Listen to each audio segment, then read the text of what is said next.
Hello friends, आपका social engineer दोस्त आपके सामने एक बार फिर से एक सोशल बेहद ही इम्पोर्टेंट सोशल इश्यूज को लेके आपके सामने है। और ये इशू है भारत में क्षत्रिय होने का दावा बहुत से वर्ग बहुत सी जातियां करती है, और कौन रियल क्षत्रिय है। और comparative study into Rajput and Yadav, Yadav real क्षत्रिय हैं या राजपूत रियल क्षत्रिय हैं, कौन है या दोनों हैं।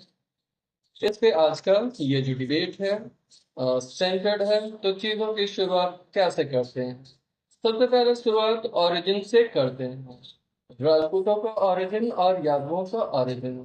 और जहां तक ओरिजिन का सवाल है, तो एंशंट जो हिस्ट्री है, जो लगभग हर्षवर्धन तक चला है, इसमें कहीं भी राजपूत शब्द का चर्चा नहीं है। क्षत्रिय शब्द का चर्चा है। आर्यों का एक्सपेंशन में यदु शब्द की चर्चा है। यदु राजा थे।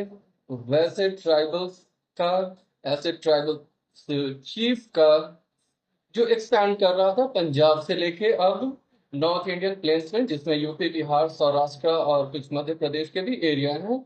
इस एरिया में इनका एक्सपेंशन हो रहा था। यदु उसके किंग थे। और ऐसा माना जाता है कि वो यादवों के सबसे फाउंडर हैं। जैसे माना जाता है कि राजपूतों के इसी तरह से फाउंडर पृथ्वीराज चौहान को माना जाता है। तो इस तरह से इनमें एक इस तरह से कंपैरिजन है। यदु इसके फाउंडर आप कह सकते हैं, संस्थापक है इस जाति के। कृष्ण से एफिनिटी है, कृष्ण भी संस्थापक माने जाते हैं। तो चलिए आइए अब ये देखते हैं कि एंशियंट हिस्ट्री में यादवों का क्या रोल रहा है। जो एंशियंट हिस्ट्री है, मतलब मान लीजिए कि वैदिक पीरियड और लेटर वैदिक पीरियड, उसमें जो क्षत्रिय वर्ड यूज है, वो अगर किसी ट्राइब के लिए यूज किया गया है तो यादवों के लिए किया गया है, किसी और जाति के लिए, जाटों के लिए, गुजरों के लिए, राजपूतों के लिए नहीं किया गया है। क्योंकि इन जातियों का वर्णन वैदिक टेक्स्ट में या लेटर वैदिक टेक्स्ट में कहीं नहीं है, बाद के पीरियड में है। जब मैं गुजर पे या जाट पे या राजपूत पे, राजपूत पे तो खैर आज चर्चा करूंगा, गुजर और जाट पे बाद में चर्चा की जाएगी, यहाँ पे नहीं की जाएगी। और इसके बाद फिर कैसे डेवलपमेंट हुआ है, ये क्षत्रिय थे, इसके बाद कुछ और जातियों का जैसे विकास हुआ, ब्रह्म क्षत्रिय का जब विकास हुआ, तो फिर क्षत्रिय जाति जो है, इनका थोड़ा सा जो एक सामाजिक जो प्रतिष्ठा है वो कम होने लगी। भारत के राजनीति पे ब्रह्म क्षत्रिय जो वर्ग है, जो आज भूमिहारों या त्यागी या चित्पावन के रूप में है, इनका वर्चस्व बढ़ने लगा। और तब क्षत्रिय जो जाति उस समय थी, यादव जो जाति थी, इनका वर्चस्व घट रहा था, लेकिन फिर भी ये प्रतिष्ठित थे। मेडिवल पीरियड में भी हम लोग आएंगे। इसके पहले ये चर्चा कर लें कि एंशियंट जो पीरियड है उसमें राजपूत शब्द का कहीं कोई जिक्र है कि या नहीं है, या जो क्षत्रिय जो है उसके ये राजपूत अपने को अब लिंकअप करना शुरू किए हैं रामचंद्र से। ये सब प्रवृत्ति 16th सेंचुरी ऑनवर्ड है, अपने हिस्ट्री को ग्लोरीफाई करने के लिए। इसका कोई हिस्टोरिकल प्रूफ नहीं है, इस पर भी चर्चा की जाएगी। मेडिवल हिस्ट्री से में चर्चा है राजपूतों की। राजपूत वर्ड यूज हुआ है। राजपूत वर्ड तभी एक जाति के लिए नहीं होता था, वो रॉयल फैमिलीज के लिए होता था। जाति के रूप में इसका यूज अगर होना शुरू हुआ है तो ज्यादा ये एक डिफाइंड मैनर में 16th सेंचुरी से होना शुरू हुआ है। ओरिजिन हम लोग राजपूतों का 16th सेंचुरी ऑनवर्ड्स मान सकते हैं, उस पर हम लोग चर्चा करेंगे। तो 6th सेंचुरी का जो राजन्य पुत्र जो है, वो राजपूत जाति नहीं है, वो रूलर क्लास है, जिसमें तमाम लोग हैं, कुर्मी भी है, गुजर भी है, तमाम है, ब्रह्म क्षत्रिय हैं, तमाम ऐसे रूलिंग क्लास है। अब आप एग्जांपल लीजिए कि 7th सेंचुरी से लेकर 12th सेंचुरी तक का जो पीरियड है, राजपूत पीरियड कहा जाता है। वो पीरियड क्या है? राजपूत पीरियड जस्टिफाइड है? नहीं है। क्यों? क्योंकि तीन जो सबसे प्रबल डायनेस्टी थी, एक था आपका ईस्टर्न इंडिया में पाल का, पाल भूमिहार ब्राह्मण थे, ब्रह्म क्षत्रिय थे। गुर्जर प्रतिहार का था, गुर्जर प्रतिहार जैसा नाम से ही सर्वविदित है, वो गुर्जर थे। राष्ट्रकूटों की डायनेस्टी थी, वो चित्पावन थे। तो इस तरह से कोई भी मेजर डायनेस्टी 7th सेंचुरी से लेकर 12th सेंचुरी तक राजपूत का नहीं रहा है, और इसे राजपूत पीरियड क्यों कहा जाता है मेरे समझ से बाहर है। एनीवे, अब जैसे राजपूतों का किस तरह से डेवलपमेंट हुआ है मेडिवल पीरियड में, यादव ने क्या किया है देश की सुरक्षा के लिए, क्योंकि वो क्षत्रिय थे। गुर्जर के साथ यादव एक ट्विन कास्ट बनाते हैं, अ, और गुर्जर प्रतिहार कहा जाता है। प्रतिहारों ने सबसे जबरदस्त लोहा मुसलमानों से अगर किसी जाति ने लिया है, तो गुर्जरों और यादव ने ही लिया है। अलाउद्दीन खिलजी आजकल बहुत बड़े एक बने हुए हैं आइकन, उन पे चर्चाएं होती है, पद्मावती की चर्चा होती है। और सच बात तो यह है कि अलाउद्दीन खिलजी से अगर किसी ने संघर्ष किया है तो वो देवगिरी के यादव शासक रामचंद्र देव ने किया था। रामचंद्र देव कोई राजपूत नहीं थे, वो यदुवंशी क्षत्रिय थे, राजपूत नहीं थे। अब राजपूत कैसे अस्तित्व में आए, इसका भी कुछ इतिहास है, कुछ हिस्ट्री है। राजपूत जो सेंट्रल एशियन ट्राइब लगातार भारत में धावा करती थी, क्योंकि भारत का जो नॉर्थ वेस्टर्न फ्रंटियर है ये लगभग खुला हुआ रहता था, तो इसी तरह से सीथियंस, कभी गॉथ्स, इस तरह से कभी पल्लव, कभी प्रतिहार लोग भारत में लगातार इनकर्सन कर रहे थे। ये धीरे धीरे भारत में घुसते जा रहे थे, इनकी जनसंख्या बढ़ने लगी थी, और तभी इनको मलेच्छ कहा जाता था भारत के इतिहास में। राजपूत का जो ओरिजिन है ये मलेच्छों का इतिहास है, जिनका लेटर ऑन इनका जो दावा है राजपूत का, क्षत्रिय का, ये कितना बेबुनियाद है इसे मैं आज साबित करके रहूंगा।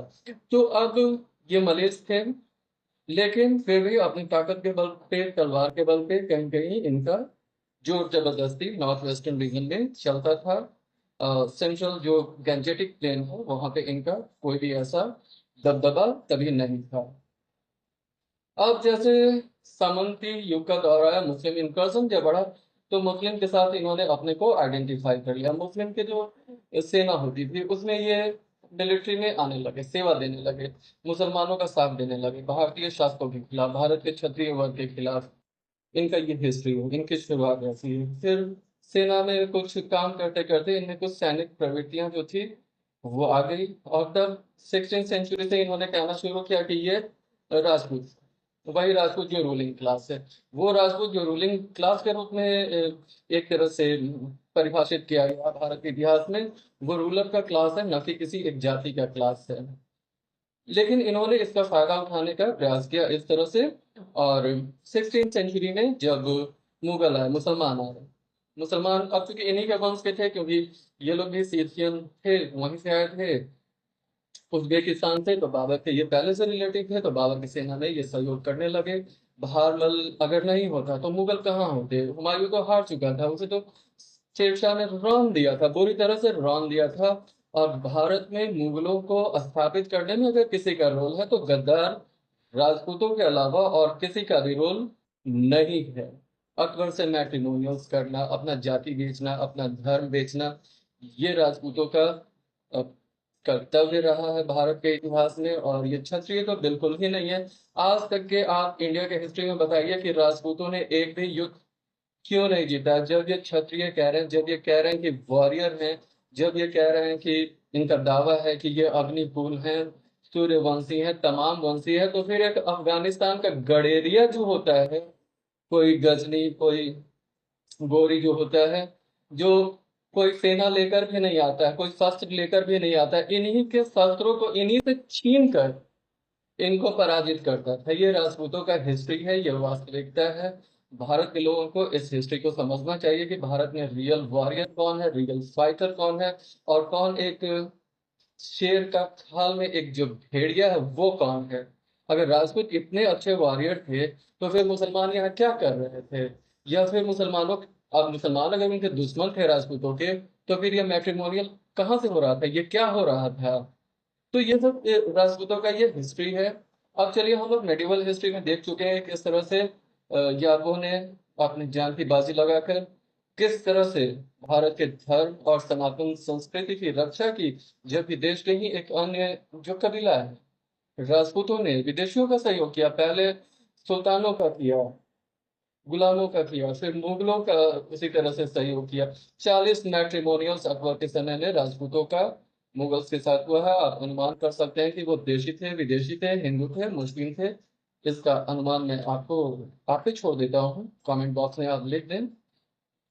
चलिए अब हम लोग थोड़ा रिसेंट टाइम में आ जाते हैं कि दोनों का हिस्ट्री क्या रहा है।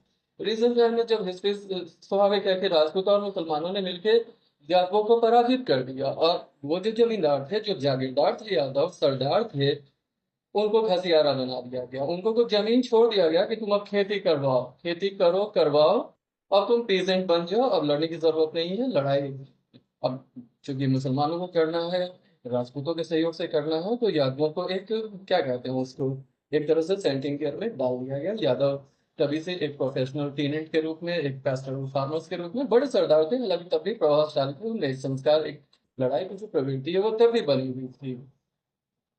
और जैसे इसके बाद ब्रिटिश आए तो फिर ब्रिटिशों के सबसे प्रबल जो दुश्मन थे, पेशवा चित्पावन थे, वो ब्रह्म क्षत्रिय थे।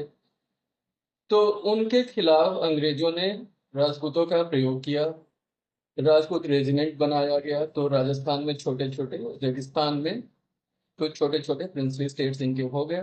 गद्दारी का कीमत इनको मिला, अंग्रेजों के वफादारी का कीमत मिला, प्रिंसली स्टेट हो गए, राजकुमार हो गए, प्रिंस हो गए। तो इस तरह से ये राजपूत का हिस्ट्री। अब रिसेंट टाइम में हम लोग देखते हैं कि क्या हिस्ट्री है। रिसेंट टाइम में हिस्ट्री यही है कि 18th सेंचुरी में, 19th सेंचुरी में पहले तो जैसा रिक्रूटमेंट होता था यादवों का अंग्रेजों की सेना में, लेकिन बाद में डिस्क्रिमिनेशन किया जाने लगा कि नहीं, यादव से उन्हें डर था कि ये क्षत्रिय वर्ग है तो कभी भी ये रिवोल्ट करेगा। 1857 में वैसा उन्होंने परिचय दे भी दिया था अपने टेम्परामेंट का। उस रिवोल्ट में यादव का महत्वपूर्ण योगदान है, उनकी देशभक्ति का, पैट्रियटिज्म का जो एक जज्बा है वो सामने आ गया था। और तब उस समय 1857 में राजपूतों ने क्या किया था, सिंधिया, महान सिंधिया घराना कहा जाता है, गद्दारी का पराकाष्ठा, इन्होंने अंग्रेजों को सहायता किया था, वरना भारत 1857 में ही आजाद हो जाता है। ये राजपूतों की गद्दारी थी जिसकी वजह से भारत 100 साल बाद फिर आजाद हुआ। अंतिम अंतिम समय तक राजपूत जो थे वो अंग्रेजों का समर्थन करते रहे। और इस तरह से यादव क्या कर रहे थे, यादव पीजेंट थे, पीजेंट मूवमेंट को आगे बढ़ा रहे थे। आप जानते हैं कि भारत के नेशनल मूवमेंट है, पीजेंट मूवमेंट का कितना कंट्रीब्यूशन रहा है, क्योंकि भारत की जनसंख्या का एक बहुत बड़ा जो भाग था वो किसानों का था। किसानों को एक तरह से ऑर्गेनाइज करना, जो विभिन्न जातियों में बांटे हुए थे। तो इस तरह से अंग्रेजों ने किसानों को विभिन्न जातियों में बांट दिया था, इसे यादवों ने यूनाइट किया है। यादव का पीजेंट मूवमेंट में, नेशनल मूवमेंट में एक इम्पॉर्टेंट कॉन्ट्रीब्यूशन रहा है, रोल रहा है, जिसे कि बार बार गलत ढंग से छुपाया जाता है। राजपूतों के हिस्ट्री को ग्लोरीफाई किया जाता है। अब स्कूल्स, अब एनसीईआरटी बुक्स को हम लोग स्टैंडर्ड मानते हैं। एनसीईआरटी बुक्स में 75 जगह राजपूत वर्ड लिखने का क्या सेंस है, और एक जगह भी यादव वर्ड क्यों नहीं लिखा गया है? क्या यादवों से ज्यादा बड़ा रोल रहा है कभी भी राजपूतों का, जिसने देश के साथ इतनी गद्दारी की है, हर युग में की है, मध्य युग से लेके मॉडर्न एज तक, उसको इतना ग्लोरीफाई क्यों किया जा रहा है? क्या इसमें परिवर्तन नहीं किया जाना चाहिए? क्या ये समय नहीं है कि देशवासी ये समझे कि असली क्षत्रिय कौन है, असली देशभक्त कौन है, असली समाज के लिए काम करने वाला कौन है? जब चीफ जस्ट जब चीफ जब सोशल जस्टिस के लिए, सामाजिक न्याय के लिए यादव संघर्ष कर रहे थे, तो उस समय राजपूत क्या कर रहे थे? राजपूत उस आंदोलन को दबाने का प्रयास कर रहे थे, मंडल कमीशन को। वो जो किसान है, जो मजदूर है, उसके अधिकार को कुचलना चाहते हैं ये राजपूत। शुरू से इनकी यही प्रवृत्ति रही है। चलिए अब रिसेंट टाइम में हम लोग देख लेते हैं कि 1947 के बाद आजादी में तो राजपूतों का निगेटिव रोल रहा है, यादवों का लीडिंग रोल रहा है। तो स्वाभाविक है कि वहां पे मेरा वोट यादवों के लिए है। रिसेंट टाइम में अब देख लेते हैं कि आजाद देश हो गया तो देश के दोनों नागरिक हैं, सिटीजन हैं, इक्वल हैं। इसके बाद इन्होंने क्या किया? राजपूतों का पॉलिटिक्स जो था वो अभिजात वर्गीय एक पॉलिटिक्स था। अपना स्वार्थ साधना, अपनी संपत्ति को बचाना, डिस्प्रोपोर्शनेट जो वेल्थ था, जो नॉन ट्रांसफरेबल एसेट था, हर चीज का विरोध करना। अगर गवर्नमेंट जमींदारी एबोलिशन करना चाह रही है, हटाना चाह रही है, किसानों को जमीन देना चाह रही है, जमीन पे उनका हक देना चाह रही है, उसका सबसे ज्यादा विरोध किसने किया राजपूत छोड़ के? चलिए, ये एक चीज है जमींदारी का, एक सोशल रिफॉर्म का, सोशल जस्टिस को विरोध करना, सोशल जस्टिस को विरोध करना, एग्रेरियन एक रिफॉर्म है उसका विरोध करना, ये देश विरोध, देशद्रोह है। ये राजपूतों को क्यों नहीं समझ में आती? चलिए हम लोग रिसेंट टाइम में देख लेते हैं पॉलिटिक्स में और क्या, किसका कितना पॉजिटिव रोल रहा है, कितना निगेटिव रोल रहा है। राजपूत इसी तरह से कांग्रेस में एक रूलिंग क्लास के अंतर्गत आते थे। उस समय रूलिंग क्लास ब्राह्मण और एक राजपूत का कॉम्बिनेशन बना कि दोनों मिलकर शासन करेगा देश पे। उसके अंतर्गत वो 30-40 साल तक लगातार शासन करते रहे, यादव शासित होते रहे, यादव में वैसी यूनिटी नहीं थी। तो यादव लगातार राजपूतों के एक तरह से आप क्या कह सकते हैं, पराधीन बने हुए थे 30-40 साल से, लेकिन 77 के इलेक्शन में ट्रेंड रिवर्स हो गया। यादवों में वो यूनिटी आ गई, एक राजनीतिक ताकत आ गई, और तब उन्होंने ब्राह्मण राजपूत का एक कॉम्बिनेशन जो था इसको फाड़ के फेंक दिया। और तब फिर जो आज तक राजपूतों का और ब्राह्मणों का जो प्रभाव था भारत के राजनीति में, वो धीरे धीरे कम होने लगा। 77 में एक तरह से हाफ हुआ, 89 में वो साफ हो गया। मंडप कमीशन के साथ राजपूतों का एक वर्चस्व जो था, ब्राह्मणों का जो वर्चस्व था, जो इन टैंडम काम कर रहे थे, साथ साथ में काम कर रहे थे, वो टूट गया। और फिर यादवों में लालू प्रसाद जैसे, मनमोहन सिंह जैसे, तो आप कह सकते हैं बहुत प्रखर नेता पैदा हुए, और उन्होंने अपने यादव एक समाज जो है, जो पीजेंट समाज है, जो परंपरागत रूप से एक क्षत्रिय का वर्ग रहा है, उसका एक जो खोया हुआ जो एक प्रतिष्ठा है, एक प्रेस्टीज है, उसको लौटाने का उन्होंने काम किया। उसमें तमाम वैसी गतिविधियों में यादवों को बदनाम करने का कोशिश किया गया। टेक्स्ट में लिखा गया कि ये क्षत्रिय नहीं है, ये वैश्य हैं, दूध का व्यापार करते हैं। तो क्या सारे राजपूत राजा हैं? क्या वो खेतों में काम नहीं करते हैं राजपूत? उनको वो चीज नहीं दिखता, उनको सिर्फ ये दिखता है कि राजपूत सभी राजा हैं, जबकि यादव सभी गाय दूधे हैं। जबकि सच्चाई है कि राजपूत भी उसी तरह से गाय दूधे हैं जिस तरह से यादव गाय दूधे हैं। मैं एक एग्जाम्पल के द्वारा इसको समझाने की आपको कोशिश करता हूँ। एक बसंत बाबू थे, वो इंजीनियर थे, यदुवंशी क्षत्रिय थे, राजपूत थे, एक राजपूत भाई थे, वो दूध दूहने का काम करते थे। तो प्रसंग बस वो एक बार चर्चा छिड़ गई, तो ये अपना जातीय गौरव दिखाने का कोशिश कर रहे थे राजपूत जो थे, जो दूध दूहने का काम कर रहे थे। तो उसी पे कहा कि यार तुम तो कर रहे हो दूध दूहने का काम, क्या बात करते हो? राजपूत कब क्षत्रिय रहा है? किस टेक्स्ट में? कोई एक टेक्स्ट में दिखाओ कि राजपूत क्षत्रिय है। राजपूत मलेच्छ जाति से उत्पन्न है, वसंत बाबू ने कहा था। जबकि मैं वही था, मैं सुन रहा था कि तुम लोग मलेच्छ जाति से हो, राजपूत कभी भी क्षत्रिय वैश्य भी नहीं है, ये मलेच्छ जाति है। और इसी तरह से पॉलिटिक्स में लालू प्रसाद और मुलायम सिंह, और उसी तरह से राजपूतों में भी कभी कुछ अच्छे नेता भी उभरने का प्रयास, जैसे वीपी सिंह का, चंद्रशेखर का प्रयास रहा है। वो ज्यादा सफल नहीं होता है, उनमें एक राजनीतिक ताकत नहीं आ पाती है। सिंपल सी बात है कि उनका बेस बहुत कमजोर है, मलिक जाति से उत्पन्न है, तो उनके पास वो नेतृत्व क्षमता है ही नहीं। सत्ता में आते हैं फिर चले जाते हैं, बौद्धिक क्षमता कम है, पढ़े लिखे कम होते हैं, पढ़ाई में कोई रुझान नहीं होता है।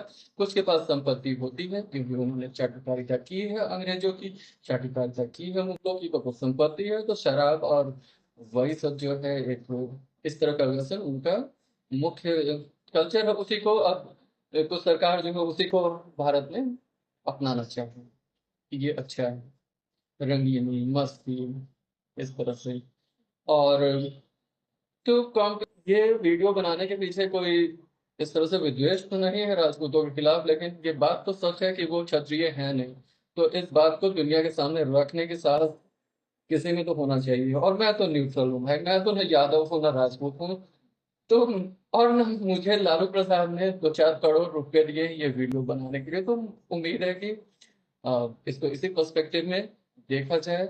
और अगर किसी समाज में राजपूतों ने गलती की है, विदेशियों से हाथ मिलाया है, तो रिपेंट करना चाहिए, देशवासियों से सजा मांगना चाहिए, कंस्ट्रक्टिव वर्क में वो आ सकते हैं। लेकिन इस तरह से ये तो फिर हमेशा फिर है कि वो विदेश से हाथ मिलाएंगे। तो देशवासी जो आज तक इतने गुलामी ये झेल चुके हैं, तो क्या वैसी स्थिति को झेल पाएंगे?